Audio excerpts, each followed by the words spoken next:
Hi, my name is Julie. I was born into the Christian Science church and religion, and after 40 years, I went my own way. And I feel that brought me back to the original teachings of Mary Baker Eddy, that the church and the religion aren't currently practicing today. I've been thinking about that hymn by Frances Ridley Havergal. It's in the hymnal. Originally it was hymn 324, now it's 579 and 580. And I love the new arrangements. 579, the new arrangement is wonderful.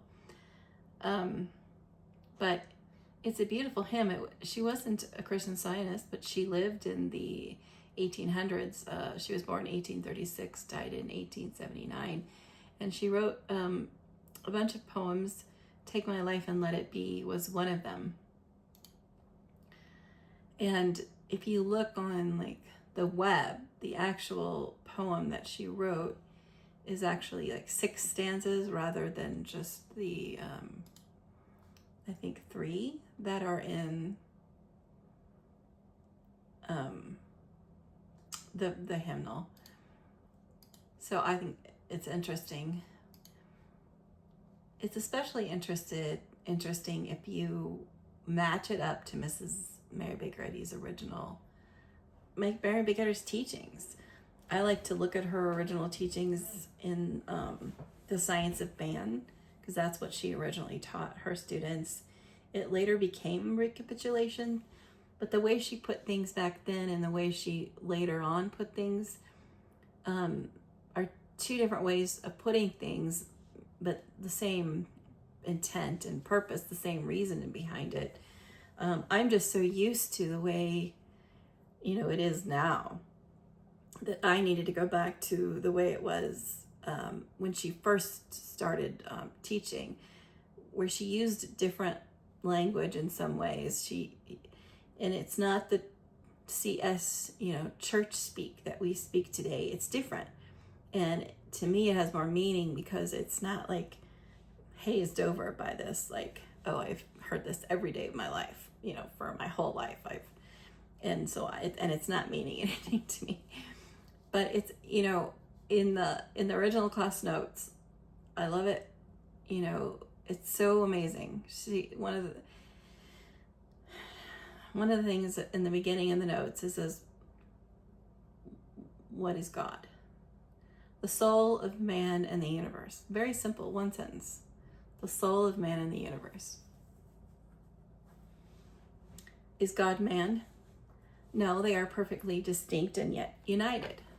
Soul or God is not man, nor is that which we call soul in man, while they are ever united as substance and shadow. Soul, the substance; man, the shadow. Then what is man? The idea of this principle, and soul is the principle and substance of this idea, named man, because it is the life and intelligence of it. And you will please remember as the leading points in science that man has neither substance nor intelligence, that these belong to the soul, and that the soul reflects itself in man. Therefore, man is the reflex shadow of the soul, borrows all substance, intelligence, and life from the soul, outside of man. And here's the kicker. You are not man or woman, you are the soul, and those the shadows and ideas of you. That's not us. Man isn't us. No, man is not us. We're not man. When she kept doing her revisions of the Science and Health, she realized the people of her time were not ready yet. Because they got it. They jumped right to, wait, are you saying we're God? They got it. They jumped. But it was a jump they weren't ready for. And it was a jump me, this mortal, this body, this personality, the one you see in the video, that I'm God. No, that's not. No, your true being, your true selfhood, who you really are, the invisible, immortal, eternal being beyond form. beyond time, beyond space. Who you really are is soul, and that's synonymous with God. It means there's only one of you. There's only one of us, individually and collectively. There's not two. Dualism is two, and there's not two. There's not God and man. There's one. And what we're seeing is individually and collectively our thoughts. That's what matter. That's what matter is. If you call it, reality, then it's a lie. That's an error. If you call it the shadow of soul, then you have the right perspective on it. Matter, the definition of matter is really your perspective of what you see. Are you seeing it as the material world as your reality or not? So it comes down to an identity crisis. We're in the middle of an identity crisis where we dipped down, thought we were the body. We saw our thoughts. We saw this world, and we're like, oh, that's me. No. At some point in our development, we thought that was me, and that that the matter world was our reality. So we're having an identity crisis, and we have to unwind from it. How do we unwind from it? Well, we follow Mrs. Eddy's instructions. She says you have to have a proper sense of sin, repentance, and an understanding of good. Those three things in that order. And so we're asking soul, our real nature, to show us, what a proper sense of sin is, or what is it that I'm believing in that isn't real. That am I believing that one political party is better than another political party?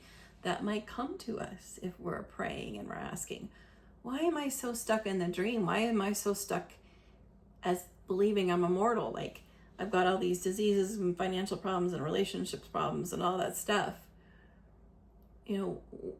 What part of the dream have I accepted? Well, if you're praying and you're earnest and you're humble, like me, it might come to you, well, I think one political party is better than another. One's going to do more for us than another, or one's right and one's right. And it's like, oh, you're right. None of it's real. None of it's real. There's something going on. We as soul, as this infinite being, both individually and collectively one, we're pondering, we're reflecting on thoughts, we're pondering ideas and all kinds of things, and it's dancing around us like all this stuff. That it might come as political parties, it might come as,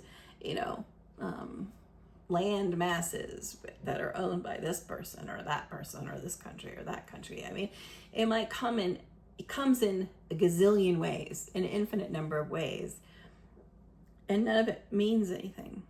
It's just the soul reflecting on all kinds of ideas, like infinite ideas. So if you have made it into something, that is then something that may come to you when you're asking for true healing, the healing of sin believing in what is unreal, believing it's real. That's true sin.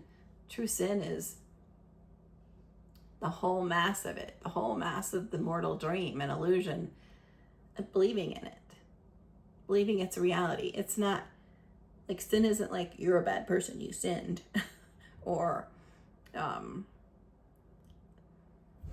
it's a claim on us. It's claimed us. We're not sinners. We're just choosing sin. We're making the choice of this claim, like, find out how much sin claims of you, Mrs. Eddy says, and how much of this claim you admit as valid or comply with. And so what claim of this sin, this mortal existence, have I accepted? So we're dealing with, it's good to remind ourselves on a daily basis, we're dealing with an identity crisis. Our whole dealy whack, everything going on right now, good, bad, ugly, is because of an identity crisis. And that's the only thing that's important, is to be unwound from this identity crisis. And we get so caught up in everything going on in the world. We get caught up in our daily duties.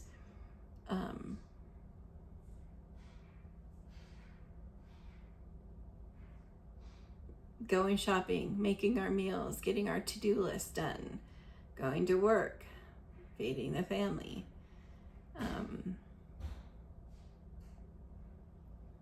Everything seems to take our attention. This whole claim of sin has got our attention, and it's got our attention really big time.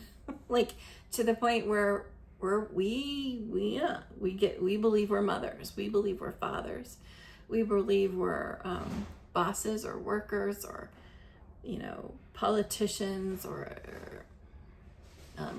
religious leaders, or Christian Scientists, or Mormon, or Christian, or Jewish, or we got pulled into this dream, hooked into this dream, like a fish, and we're kind of stuck. And the only thing that's going to get us out is, now that we believe we're in, we can't just make affirmative or statements. We can't just deny and affirm our way out of it. It would be great if you could deny and affirm your way out of it. Every Christian Scientist in the church today would have ascended. You would no longer see them, because their ability to deny and affirm is, unmatched. But sadly, they're all here. So denying and affirming your way out of the dream isn't going to work. It didn't work for me. It's not working.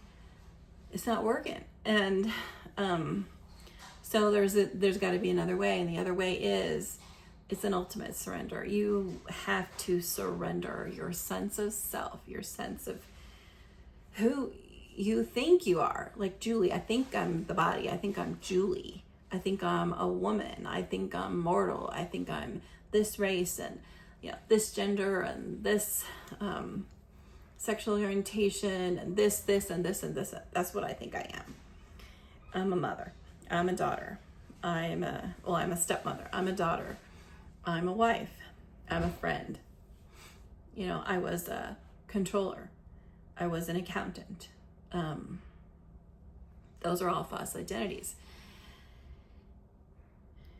But how do you unwind from those false identities? Do you just walk away from them? Oh, I'm not going to be a mother. I'm not a mother, so I'm just going to go walk away from all my responsibilities and leave everything up. Forget it. Or I'm not a controller. I should just let the company go downhill, because that's really not my... No, it's not that. We don't just walk away from the dream and say, since you're not real, I don't care either. So affirmations and denials don't work. Just walking away, surrendering the whole thing and just I'm out of here, it doesn't work. It's a gradual unwinding process, I have felt, where your true desire to be unwound from your false identity starts to play a bigger and bigger role. If you desire it, if you're willing, if you're open, if you're humble, because a lot of it, if you're not humble, you're not gonna listen when the things come to you. When the truth come to you, and you have built up such an identity around a certain political party, and the truth comes to you that none of that was real, and all you have to do is surrender your identification with the political party and know that that's not what's really going on. You don't have to hang on to it, because it's whatever you think is going on in the world, that's not really what's going on. That's the matrix, that's the illusion, that's the thoughts dancing around, but it's not the reality. It's the Adam dream. And so if that comes to you and you're not humble enough at the time that it comes to you, everything's going to come in its own time, and everyone's going to get different errors that they're wound up in, and in different orders. And it's crazy how it happens. But if there's no sense of humbleness, you're going to miss it. It's just going to fly right over your head, or it's just not going to come at all. The whole thing requires a great humility. Mrs. Eddy said, humility is lens and prism to the understanding of divine science.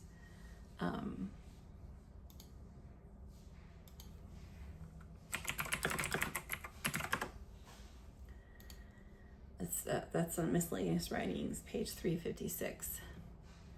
This is a beautiful article, The Way.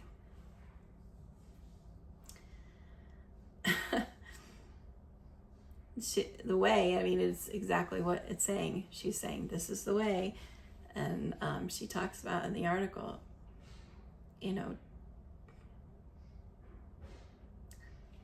mortal mind must pass through 3 stages of growth. That's us, mortal mind, by the way, right now. That's not who we really are, but it's who we think we are. It's our current identity crisis, mortal mind. First, self-knowledge. Proper sense of sin, self-knowledge. The physician must know himself and understand the mental state of his patient, which is ourselves. Error found out is 2/3 destroyed, and the last third pierces itself. For the remainder only stimulates and gives scope to higher demonstration. Error found out is 2/3 destroyed. Well, most of my life, I was under the impression from other people within the church that we don't talk about error. We don't see no error, hear no error, speak no error. We don't talk about it. We talk about error. Oh, that's error. Error is, but we don't talk about error. We don't allow it to surface. We don't face it. We are so scared of it because we think, oh, we're not supposed to talk about it. Where did you get the idea we're not supposed to talk about it? Where did we get the idea that we're not supposed to, she says, error found out is 2/3 destroyed, and the remainder only stimulates and gives scope to higher demonstration. To strike out right and left against the mist never clears the vision, but to lift your head above it is a sovereign panacea. Mental darkness is senseless error. Neither intelligence nor power in its victim is responsible for its posititious presence. Cast the beam out of thine own eye. Learn what in thine own mentality is unlike the anointed, and cast it out.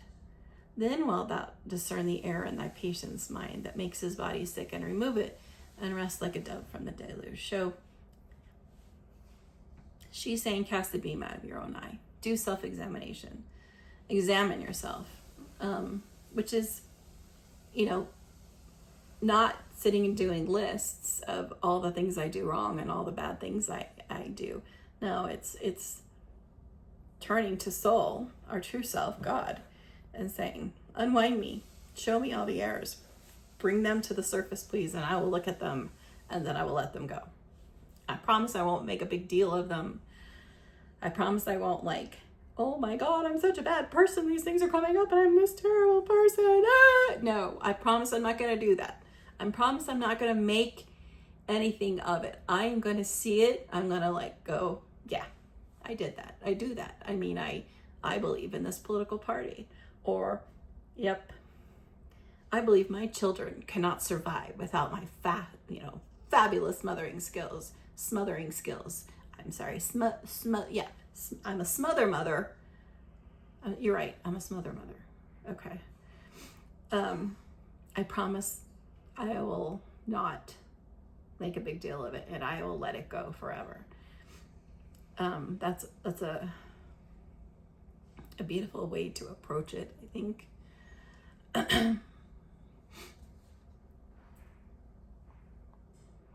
The next thing in the step next step. So she says, first self-knowledge.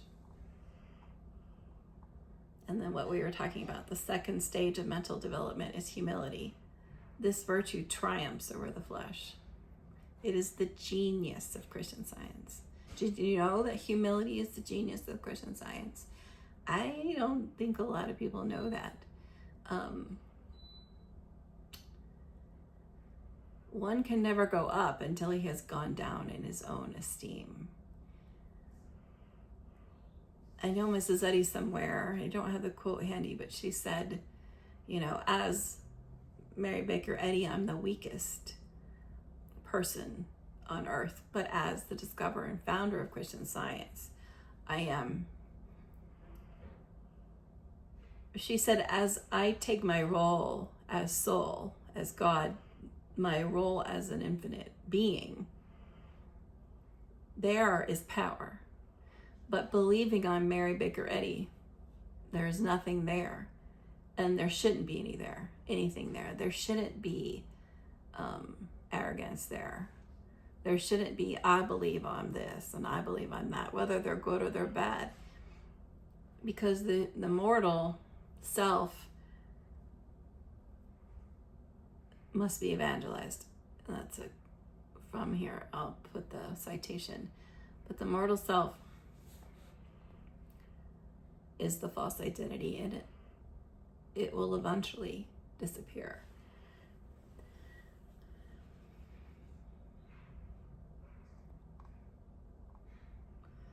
The third stage of mental growth is manifested in love, the greatest. A lot of people skip to that. The greatest of all stages and states of being. Love that is irrespective of self, rank, and following. A lot of people just go, well, let's just go to love instead of going through the steps. And that doesn't get us. I tried that, let's just be loving to everyone. Let's just love, love, love, love, love. It doesn't work that way. It's kind of like glossing over. There's a bunch of errors there impeding the divine love from being present, seeming to like being present in your life. The divine love, you are pure, unadulterated love. You are divine love. But there's all these impediments to experiencing that. And those have to be uncovered before you get to that third stage, where the third and final stage.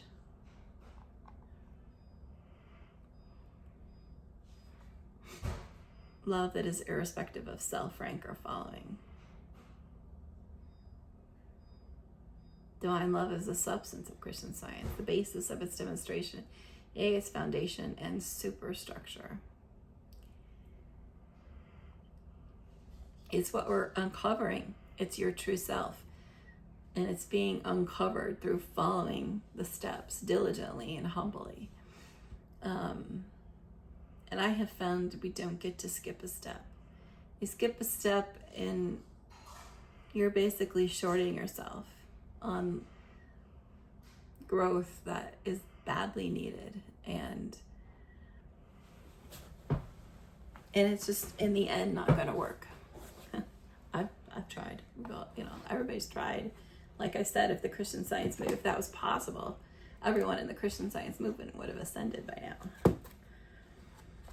So this this poem that Frances Ridley Havergal wrote is, I think, a wonderful, you could call it the path of Christian Science. I think in some, take my life and let it be consecrated, Lord, to thee. Take my moments and my days, let them flow in endless praise. Take my hands and let them move with the impulse of thy love. Take my feet and let them be swift and beautiful for thee. Take my voice and let me sing always only for my King. Take my lips and let them be filled with messages from thee. Take my silver and my gold, not a mite would I withhold. Take my intellect and use every power as thou shalt choose. Take my will and make it thine, it shall be no longer mine. Take my heart as is thine own, it shall be thy royal throne. Take my love, my Lord, I pour at thy feet as treasure store. take myself, and I will be ever only all for thee. I like the 6 stanzas in the original poem instead of just the 3. I think it adds to it. Christians, they talk a lot about giving their will over to the divine will, over to God. It's actually a big Christian theme. This is actually a Christian song who someone covers it. A couple people cover it, country singers, and it's just beautiful. It's breathtaking, and I cry when I hear it. It's just like giving our will. Christian Science is just a course correction for Christianity. That's all it is. It's just, okay, we've come a long way. Now let's go higher. Let's go higher and start understanding the unreality of matter, and that you've had an identity crisis. And your training as a Christian will come into play here, because we do give our will over to the divine will. Now, you've been giving it over to a God that's out there, a God that you are here and God is there. You're a body, God's a soul, or I don't know what, every Christian believes differently about what God is, but it's time to bridge the gap of duality and come back into what Jesus' original intent is, I and my Father are one. You and your Father are one. We are all one with God. And the way to unwind from that, all the things that the Christianity has,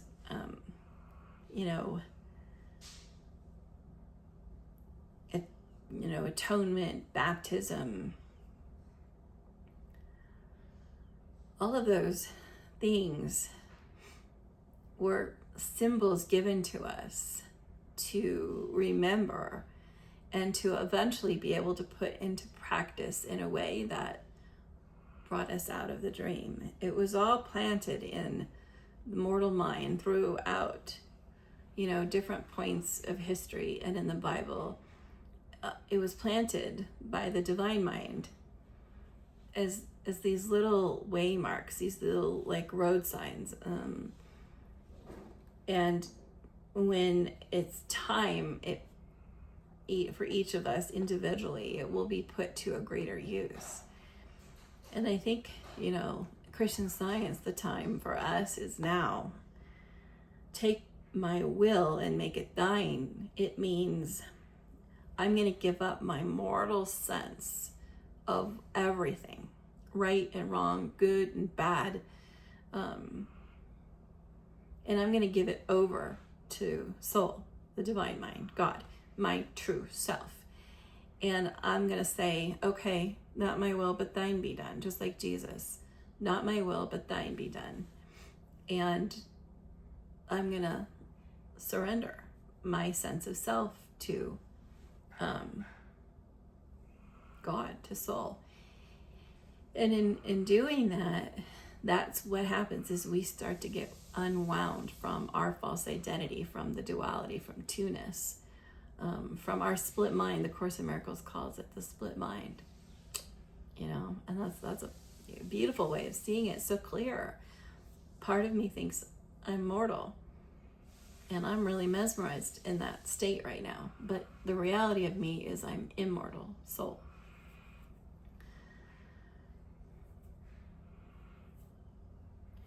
It seems to be hard for us to do in this material world that we're in, that the belief structure called a material world. I know that when I started doing this and unwinding, and I started surrendering my sense of everything,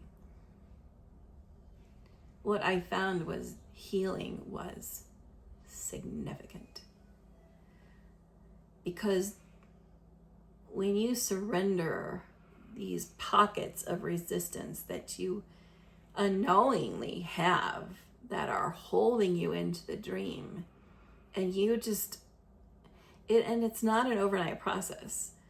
Like that article, Gethsemane by Lucy Hayes Reynolds in the journal, talks about how it's a step. It happens in stages, and it doesn't always happen with our first surrender. Jesus had to surrender 3 times, not my will, but thine be done, not my will, but thine be done, not my will, but thine be done. So it's a lot of Jacob wrestling with the angels.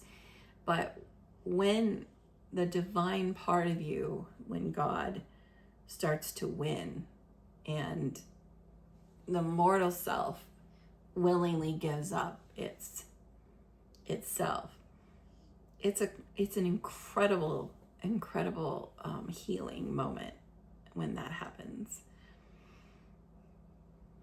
And this hymn, I think, gives lots of points of that's helpful.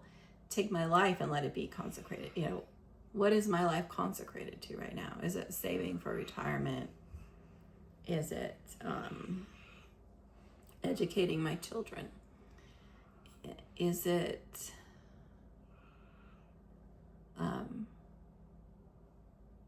curating a place for myself in society where people look to me as something as wow, and makes me feel good and important? Like what are we consecrating our life to? Take my moments and my days. It's in the minutiae. One of the Doris Grekel, I'll post something in her book. She talks about that it's in the minutiae that this transformation happens. It's in the little things that it begins to happen. It doesn't happen in the big things.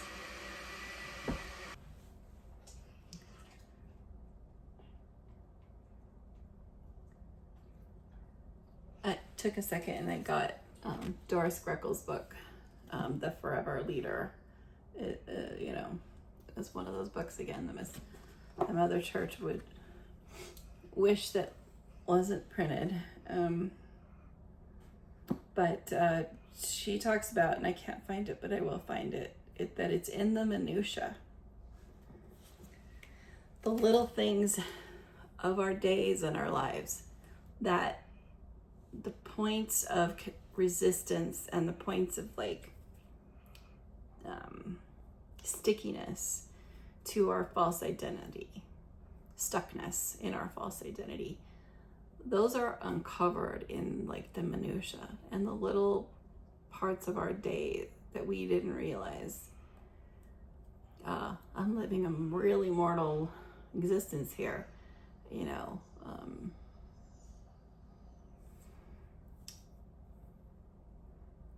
take my voice and let me sing for soul, my lips and let them be filled. I don't know what I'm going to talk about before I start filming. Things start to come together or build, and I may get a phone call that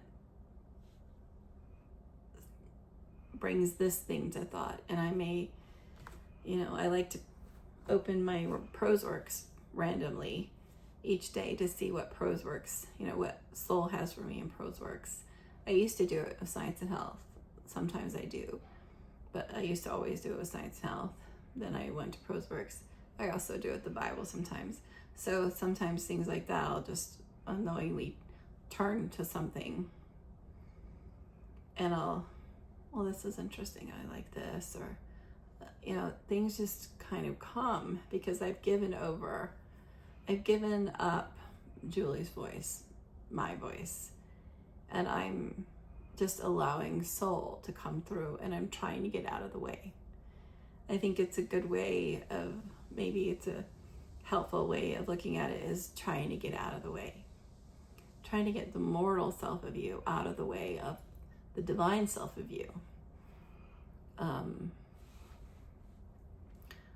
really allowing the divine self to guide each moment of the day. And it takes practice, and in the beginning it's just a mess, and you don't know what you're doing, and you're like, I don't know if I'm doing this right, and maybe a long time where you're thinking, I don't know if I'm doing this right, and I don't or like things are coming to you to surrender, and you're like, I don't know if I can, and I don't know if I surrendered this, what would happen to my world, what would happen to everything, and so trust is building up over time as you are doing this, like the little things, the little wins,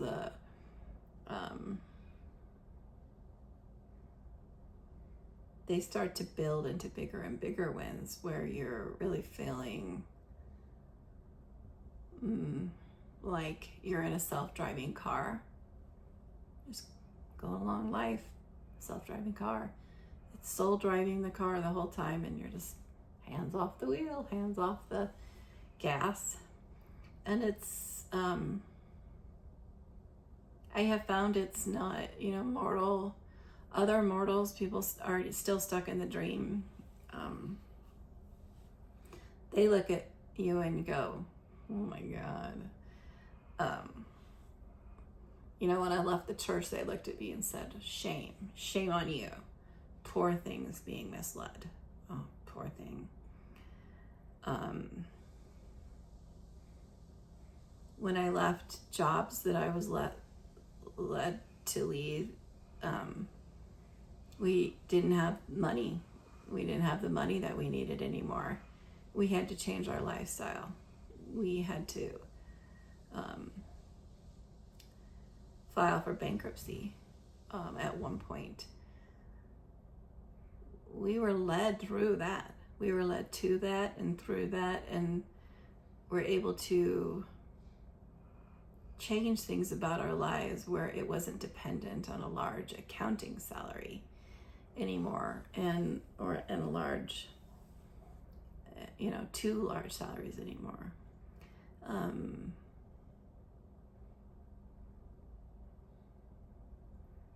I think about, that was not looked at well from family and friends, and it looked to others as a failure. Here you had this, big house and these great jobs, and the world was just starting to appreciate you and think something of you. And then all of a sudden, boom, cross them off the list of anything significant in the world. They're just nothing anymore. I remember having a conversation with my dad where, he was sick for so many years with heart failure, and so many years where it was like, why am I not being healed? Why am I not being healed? And I said, well, your life is very regimented. You're from that era where, he would only wear two colors, blue and khakis, blue shirts and khaki pants, or, at work it was, blue suits. And he had certain times to get up, certain times to go to bed, certain foods, that he would eat. Very adamant about following his political party. His retirement account was the sole center of his universe. It was everything to him. It meant he would have freedom one day to retire and play golf and do all the things he wanted to do. He was very critical of anyone who hadn't made it in the world in his eyes. he was very, he was an old-fashioned everything. Husband, father,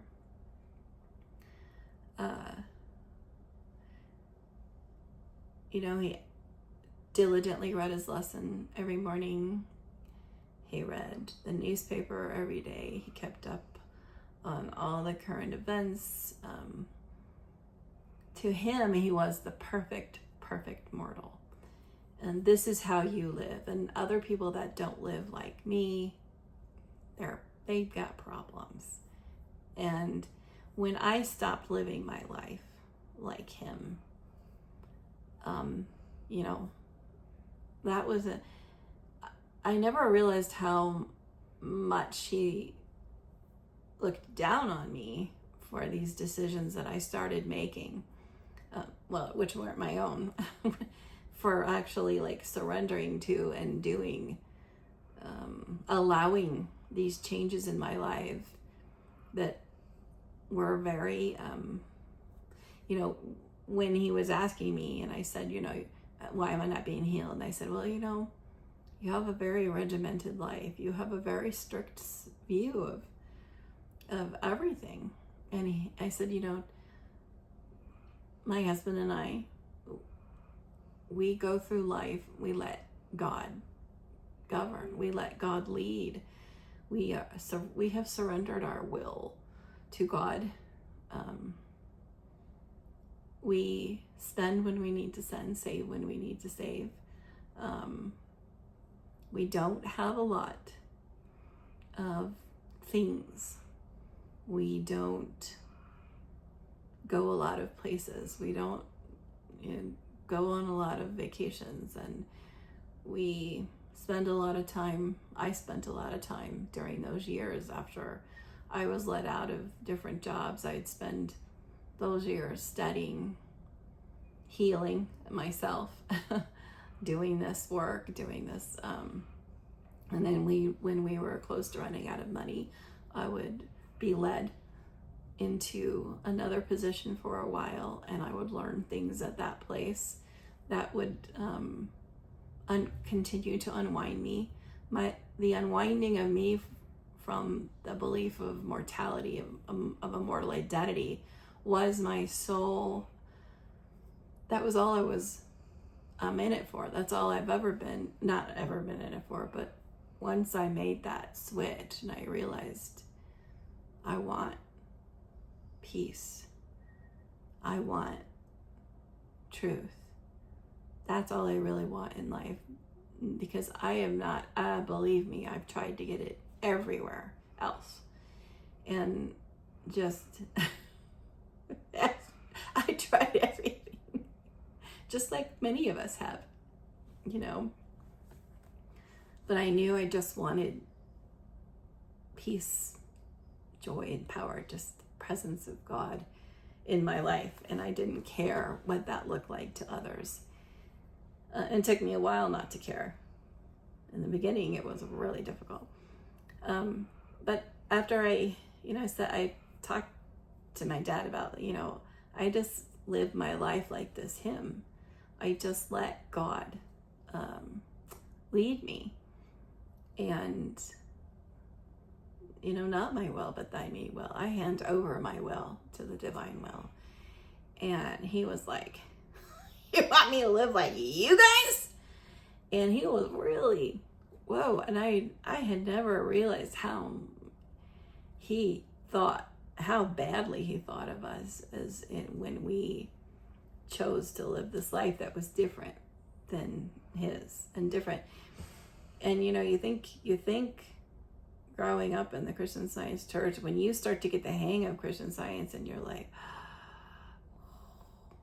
the clouds are opening and I see the light, and this is just, you think, maybe my dad, who, gave me those lectures ever since I was a little kid, every time I was ill, he, 30-minute lectures on how I'm a perfect child of God, and how he, we never went to doctors, and he always gave up these testimonies in the Wednesday meetings about, I've been a Christian Science my whole life and never gone to a doctor. And he had 2 healings that he would give, because those are the only two healings he really had.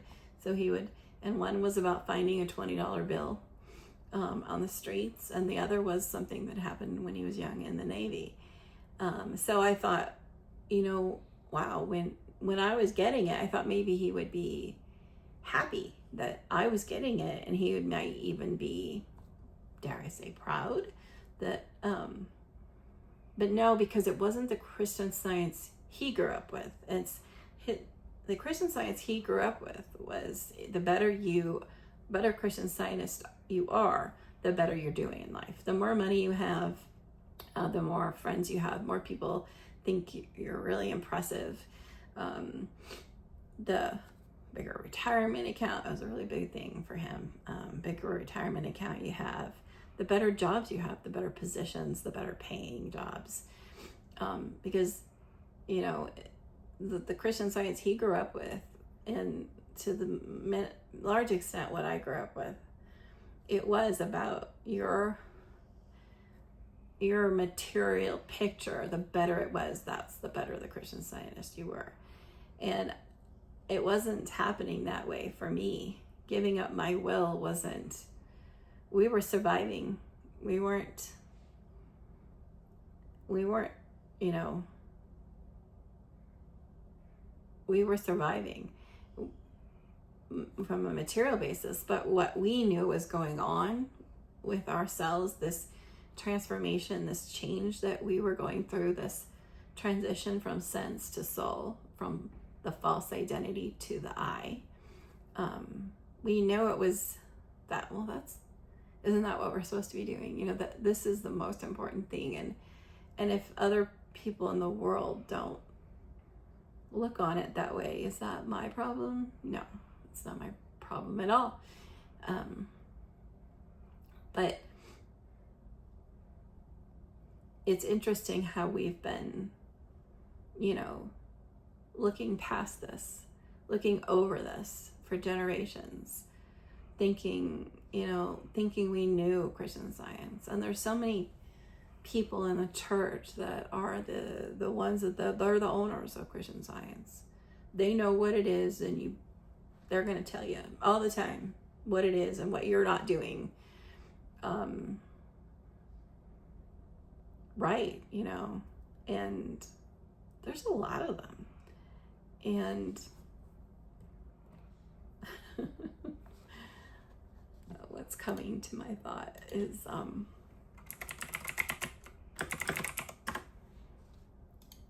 Miscellaneous Writings, page 106.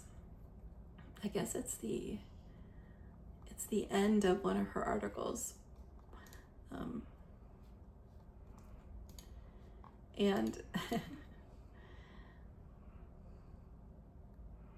she says Christian Science and Christian Scientists must have a history. And if I could write the history in poor parody on Tennyson's grand verse, it would read thus: traitors to the right of them, MDs to the left of them, priestcraft in front of them, volleyed and thundered into the jaws of hate, out through the door of love, on to the blessed above, marched the 100. Traitors to the right of them. She had so many traitors in the church, just people that were like, I'm a Christian Scientist, I love everyone. And they were like stabbing her in the back and wanting to take over the church, and didn't believe she was the one that should lead and teach. And and my own primary class teacher several times during our class corrected Mrs. Eddy and said, well, let's give her a break, whatever, but he corrected her. And so did Kimball. So did other students. Kimball was, one of her closest students. And he said that, when she said, I weed my garden every morning, he told his students, Mrs. Eddy says this, but that's not what we do. So I guess you're in good company with Mary Baker Eddy if other Christian Scientists around you say to you, you want me to live like you? Like my dad did to me. So I think it's good to get back to on a daily basis, because we are so mesmerized by the false sense of Christian Science that we grew up with, or that's so believed in the church. That false sense of Christian Science, it's really permeates any true seeker's thoughts until they recognize what's happening. But it's good to remind ourselves daily, well, the purpose of Christian Science is, number one, the healing of sin. That's the sin, the whole ball of wax, the whole belief that we're the two. We're the false identity, the mortal self, the body, Julie, and we're also the I am, the soul, the infinite, spiritual, eternal being. No, we are only the infinite, spiritual, eternal being. We're not the other. So that's the purpose of Christian Science, is healing that. It's an identity crisis. To remind ourselves every day, it's an identity crisis. I think I'm someone I'm not. And I really would like God to unwind me from this false identity. And I'm willing. I'm willing, and humble. And if I'm not humble, please help me become humble. Help me uncover my humility. I will listen for thy voice, lest my footsteps stray. That's what's coming to me right now.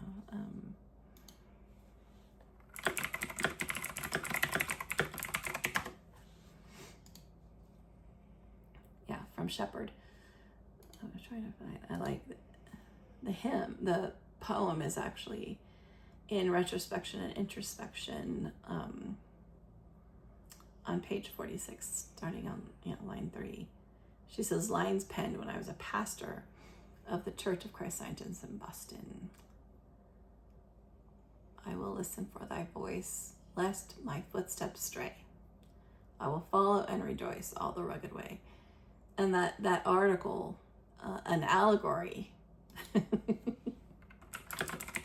is about, Christian Scientists and Christians alike, but walking that path, following the unwinding path,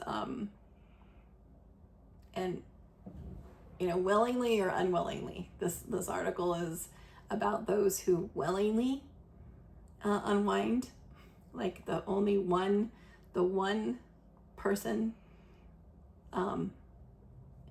that followed the Christ out of his mortal self, and the others that unwillingly wound up following.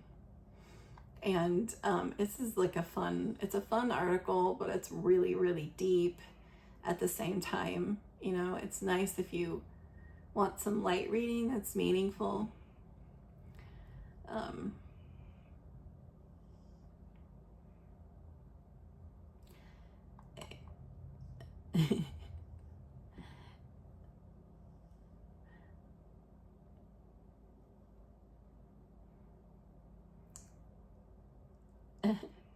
It's a really good article. He alone ascends the hill of Christian Science who follows the way shower, the spiritual presence and idea of God.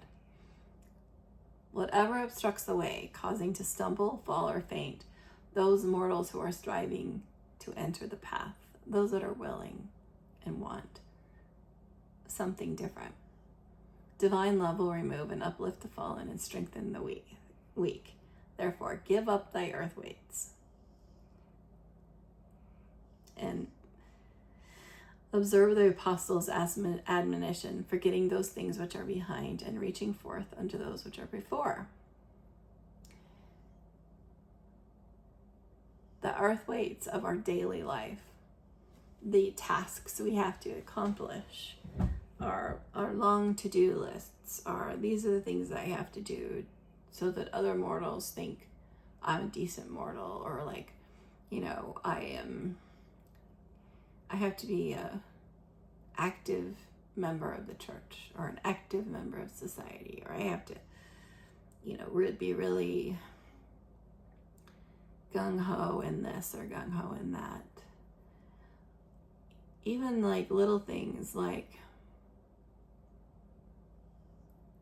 one day I discovered I was vacuuming angry. And I realized, and it came to me, you vacuum angry. Every time you vacuum, you're angry. Why? Oh, you think you're the only one doing it. You think you have to do it because no one else is doing it, and you're angry, resentful the whole time you're doing it. Well, yeah, that was not a little, but it was a big piece of resentments that I was dealing with, of the false identity of being this mortal self who has to do everything because no one else will do anything. And it was an identity, that I had fallen into, that a lot of us fall into. But, it started to come clear to me when I realized one day I was vacuuming angrily. So it's weird if these hints about how we're wound up in the dream come in the most unusual ways. And if you're like living that hymn, take my life and let it be consecrated, Lord, to me, you're letting go of all of this stuff that hymn talks about. And you're allowing, the errors to be seen and let go of. Repentance is letting go of. Proper sense of sin is allowing the errors to surface and be seen. Repentance is letting go of them and never going back. And then the understanding of good is all you have left. If we're doing that, and it just becomes, that's our focus, that's my life.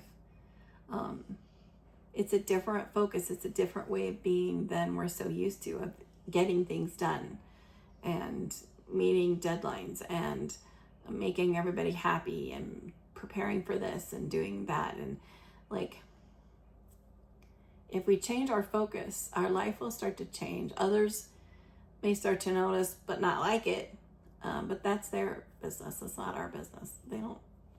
It's not up to me if you like my life or not. It's not what we're about here. But it's a practice. I would say that's the practice of Christian Science.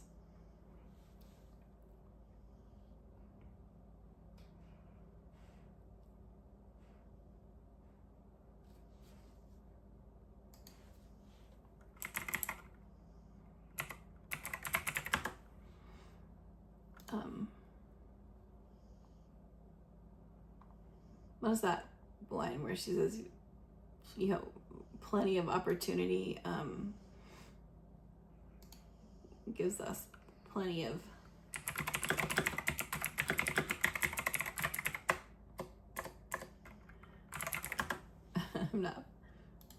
maybe I'm not. The warfare with oneself is grand.